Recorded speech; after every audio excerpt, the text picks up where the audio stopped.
Tim from CoiloverKits.com here. So we're out here working on my buddy's car, and we were just discussing the difference between a true coilover and a separate spring and shock coilover. And the reason we were talking about it is because a lot of people, a lot of customers, when they get their coilovers or when they order coilovers, they assume that they're all going to look like this. They're all going to be true coilovers front and rear. When in fact, many cars have a true coilover in the front or a separate spring and shock coilover in the rear, or they have true coilover front and rear, or there are some cars like Mustangs that have a separate spring and shock in the front. And there are actually a lot of other cars, Mercedes and other ones that have that as well, but that's beside the point. So anyway, so this setup, the separate spring and shock setup, is not in any way inferior to the true coilover setup. It doesn't change the quality of it or anything like that. It doesn't make it a lesser suspension setup, a cheaper system, anything. It's just a different design that manufacturers use, and it doesn't make one better than the other or anything like that. And I know it kind of seems that way because when you get it, you're a little bit disappointed. You're like, oh, I thought they were going to be true coilovers, when in reality they're not. But that's simply because of how your OEM suspension is designed. So just to quickly point out the obvious here, a true coilover is a coilover like this one here in the front, where you have the lower mount, you have the shock that runs up through the middle, you have a spring over top of it, and then you have a top mount on top of it. And then on the separate spring and shock, you have your damper or your shock right here, and then you have your spring.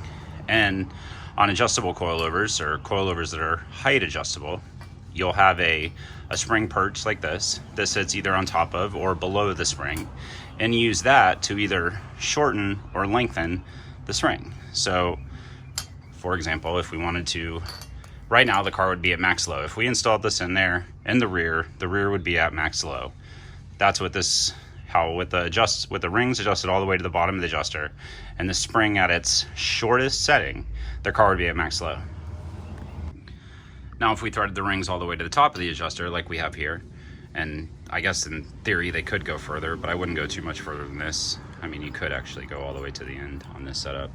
But anyway, so with the rings adjusted all the way to the top of the adjuster, our spring is at its longest possible state, which means the car will be at its maximum ride height if we installed this in the rear right now, with the spring and the height adjuster set to this height. So on a true coilover in the front, your ride height isn't determined by the spring, at least not on this system, which has independent height adjustment of spring preload and shock stroke. To adjust height on a true coilover in the front on an independent height adjustment kit, you would thread the shock body, this threaded portion right here, you'd thread it in and out of this lower mount.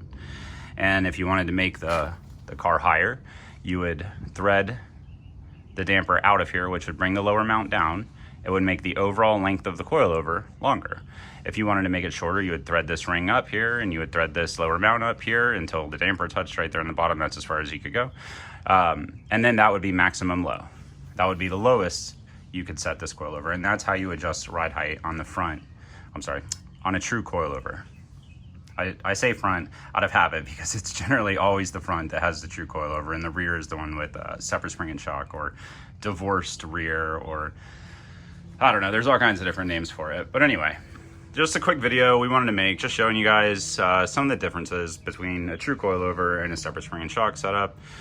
One isn't better than the other. It doesn't mean your system is inferior. It doesn't mean your car is inferior. It's actually a very good design, and it has a lot of benefits, and I'm going to make a video here in the future discussing some of those benefits. I hope you guys enjoyed, and let me know if you have any questions.